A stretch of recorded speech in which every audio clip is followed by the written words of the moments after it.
Hello friends, I am Smita Agrawal and welcome to my channel Knowledge Seekers of Economics.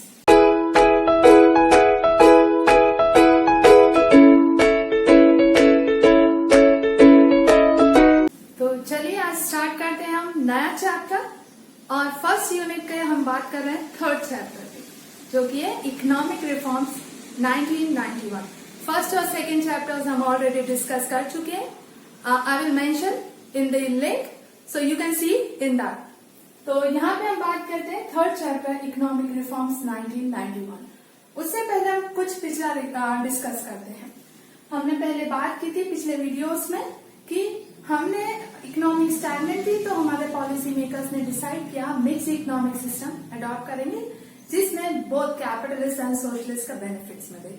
लेकिन mix economic system में भी कुछ ऐसी चीजें रहे कि उसके बेनिफिट्स रहे तो उसके कुछ डीमेरिट्स भी रहे। अब जैसे हम बात करते हैं मेरिट्स की, जो मिक्स्ड इकोनॉमिक सिस्टम था इससे एक फायदा ये हुआ कि हम जो स्टैग्नेंट इकोनॉमी थी उन पॉलिसीज और उन स्ट्रैटेजीज की वजह से हम स्टैग्नेंट से ग्रोथ की ओर मूव करें। दूसरा, हमारे इंडस्ट्रियल सेक्टर में सिर्फ कुछ ही गुड्स प्रोड्यूस होते थे, जैसे टेक्सटाइल, कॉटन टेक्सटाइल और जूट। लेकिन इंडस्ट्रियल पॉलिसीज आने से वो मिक्स इकोनॉमिक सिस्टम अडॉप्ट किया, जहाँ पे गवर्नमेंट ने बहुत सारी रूल्स एंड पॉलिसीज बनाए और वहां पे हमारे इंडस्ट्रियल सेक्टर के लिए भी पॉलिसीज बनी।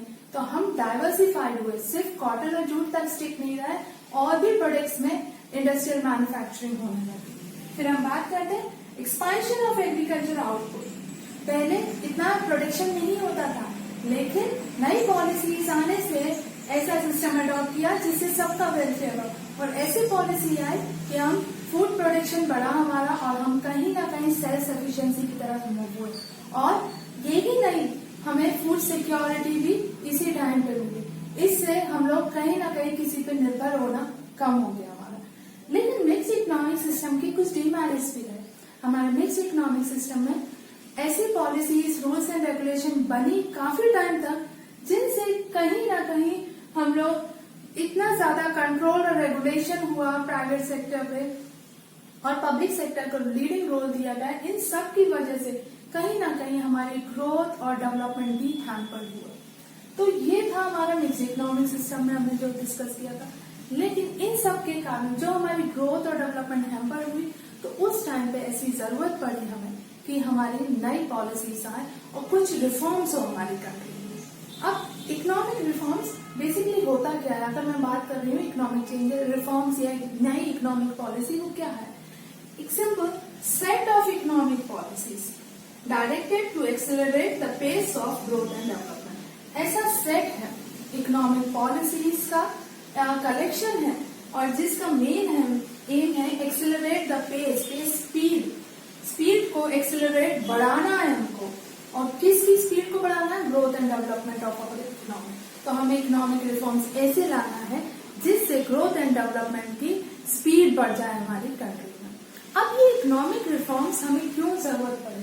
बहुत सारे रीजंस पड़ेंगे हम क्यों जरूरत पड़े। एक सिंपल बस उस टाइम पे हमारे कुछ फॉरेन एक्सचेंज रिजर्व्स कम हो गए थे, हमें इकोनॉमिक क्राइसिस आई और जिसकी वजह से हम फोर्स हुए उस टाइम पे कि हमें अब इकोनॉमिक रिफॉर्म्स लाना पड़ेगा। ये सब हम बात कर रहे हैं लाना पड़ेगा, कब की बात कर रहे हैं? हम बात कर रहे हैं 1991 और उस टाइम पे हमें नई पॉलिसी बनाई। तो उससे पहले 1990 के टाइम की हम बात कर रहे हैं। तो 1990 के टाइम पे ऐसी जरूरत पड़ गई कि हम नए इकोनॉमिक रिफॉर्म्स लेके आए और नई इकोनॉमिक पॉलिसी लेके आए। अब हम डिस्कस करेंगे क्या ऐसे रीजंस रहे थे जिनकी वजह से हमें इकोनॉमिक रिफॉर्म्स लेके आना पड़ा। सबसे पहले हम बात करते हैं इनएफिशिएंट मैनेजमेंट। अब यहाँ पे inefficient management of the government अपने बेसिकली रेवेन्यू और एक्सपेंडिचर का सही तरह से मैनेजमेंट नहीं कर पाया उस टाइम पे। अब इसके बहुत सारे रीजंस दिए। सबसे पहला था government not able to generate sufficient revenue from internal sources.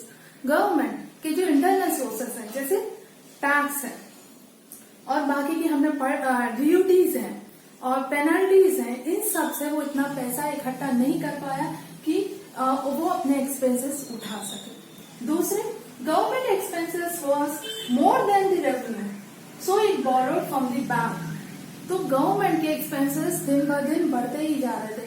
पहले वो डेवलपमेंट एक्सपेंसेस हो या कोई भी एक्सपेंसेस, हम स्टैगनेंट से डेवलपमेंट की तरफ मूव कर रहे थे, तो बहुत सारे खर्चे हो रहे थे और इतने खर्चे हो गए थे कि उस खर्चों के लिए हमें फाइनेंशियल इंस्टीट्यूशन और बैंक से लोन लेना पड़ा।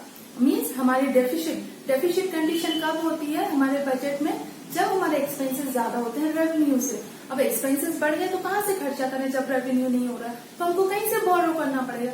तो बैंक और फाइनेंशियल इंस्टीट्यूशन से हमें बोरो करना पड़ा वो फंड। अब और फिर नेक्स्ट क्या बात करें, fund borrowed from financial institution was used to meet development needs.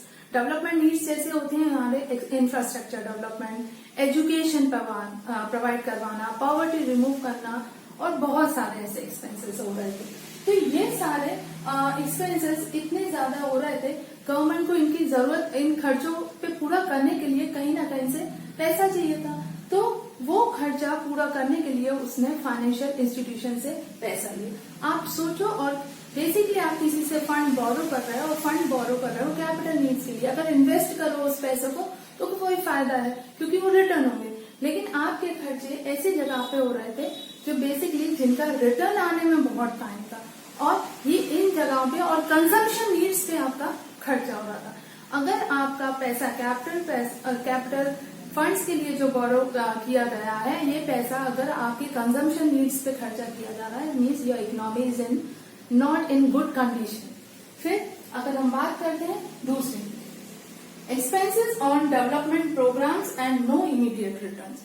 हमारे खर्चे बहुत सारे ऐसे डेवलपमेंट प्रोग्राम्स पे हो रहे थे जिनका हमें इमीडिएट रिटर्न मिलना पॉसिबल नहीं था। जैसे मान लेते हैं डिफेंस पे खर्चा हो रहा है या सोशल सेक्टर पे खर्चा हो रहा है, तो इन पे खर्चा अभी तो हम करता जाएंगे और अच्छा खासा खर्चा हो रहा था और खर्चा होता जाता है, लेकिन इन पे रेवेन्यू या इनका रिटर्न मिलने में कई साल है अभी।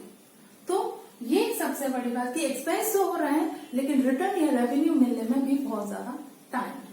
तीसरा इकोनॉमिक रिफॉर्म का रीजन था कि poor performance of the public sector enterprise. उससे पहले मैंने यहाँ पे बात की इन सब सेक्टर्स में खर्चा तो हो रहा है, तो इसका मतलब क्या है कि जो हमारी रेवेन्यू बची हुई है उसको बहुत अच्छे से हमको यूज करना है, या हम जितना फंड ला रहे हैं उसको बेस्ट यूज करना है जिससे अननेसेसरी वेस्टेज ना हो। तीसरी बात हम करते हैं poor performance of public sector enterprise. ये हम सबको मालूम है, ऐसी पॉलिसीज बनी थी जहाँ पब्लिक सेक्टर को एनकरेज किया गया था।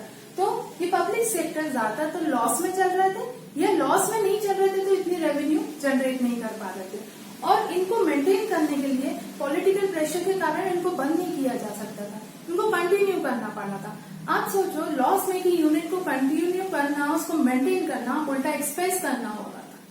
तो उस टाइम पे बहुत सारे thousands of crores of rupees way spend on that, उनके मेंटेनेंस के लिए, उनको कंटिन्यू करने के लिए। तो उल्टा इनसे रेवेन्यू से ज्यादा हमारा इन पे एक्सपेंसेस हो रहे थे।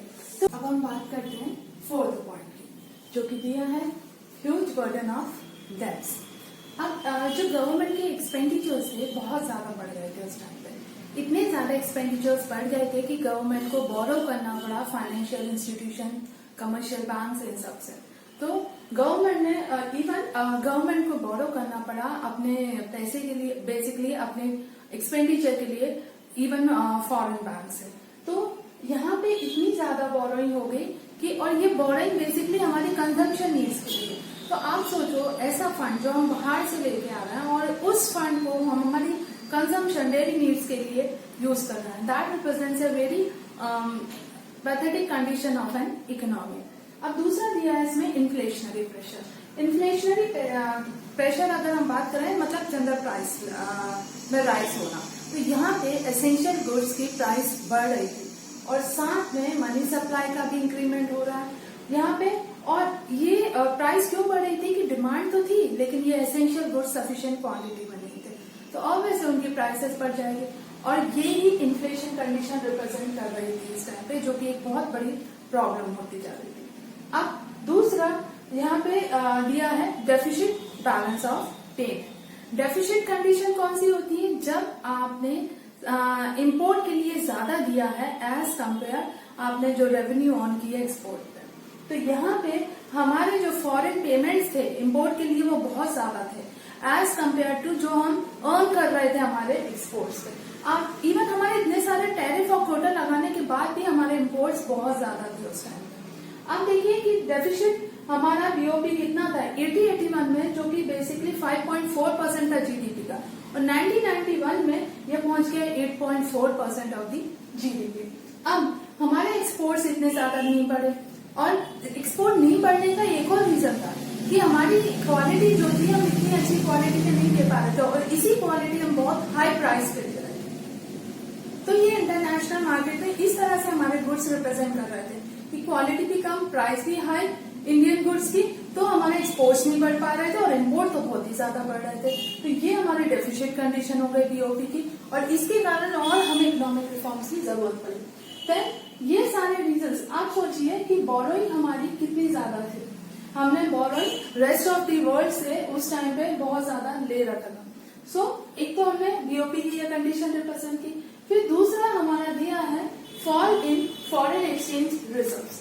हमारे रिजर्व्स, फॉरेन एक्सचेंज रिजर्व्स उस टाइम पे बहुत ज्यादा कम हो गए थे। ये बताता है फॉरेन एक्सचेंज क्राइसिस। उस टाइम पे इतना ज्यादा हमारा फॉरेन एक्सचेंज रिजर्व्स कम हो गया था कि हमारे पास इंपोर्ट को फाइनेंस करने के लिए भी पैसा नहीं था। मतलब इतना फाइनेंस नहीं था कि हम 2 वीक से ज्यादा अपने इंपोर्ट को फाइनेंस कर सके। इवन हमारे पास पैसा नहीं था कि हमने जो लोन लिया था इंटरनेशनल लेंडर से, उनको हम अपना इंटरेस्ट पेमेंट कर पाए।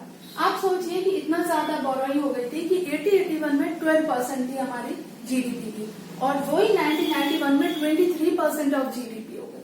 तो ये सारी प्रॉब्लम, इतनी ज्यादा सीरियस सिचुएशन हो गई थी हमारी कि गवर्नमेंट को हमारे गोल्ड रिजर्व्स मॉर्गेज रखना पड़ा, गिरवी रखना पड़ा वर्ल्ड बैंक के पास, जिससे हमारी जो डेब्ट ऑब्लिगेशंस पूरी हो सके। तो ये हमारा डेब्ट ट्रैप जो जा रहा है वो बढ़ता ही जा रहा, तो हमारी ये प्रॉब्लम्स बढ़ती चली गई। और यही एक रीजन बताते हैं कि ये एक सिचुएशन बन गई थी जब गवर्नमेंट को कंपलसरी हो गया था कि इकोनॉमिक रिफॉर्म्स करें और नई इकोनॉमिक पॉलिसीज लेके आए। तो इस वीडियो में हमने डिस्कस किया कि क्या रीजन थे इकोनॉमिक रिफॉर्म्स के, क्या ऐसी कंडीशन बन गई कि गवर्नमेंट को नई इकोनॉमिक पॉलिसीज लानी पड़ी। तो आई थिंक सो आप सबके डाउट क्लियर है इस टॉपिक से रिलेटेड। सो अगर आपको ये वीडियो अच्छा लगा हो, don't forget to like, share and subscribe my channel. और अगर कोई भी डाउट हो आपको इस टॉपिक से related, you can clear your doubts by commenting in the comment box. Do comment, okay? And don't forget to press notification bell, जिससे आपको मेरे अपडेट्स मिलते रहेंगे कि कौन सा वीडियो कब डालना। Okay, bye and take care.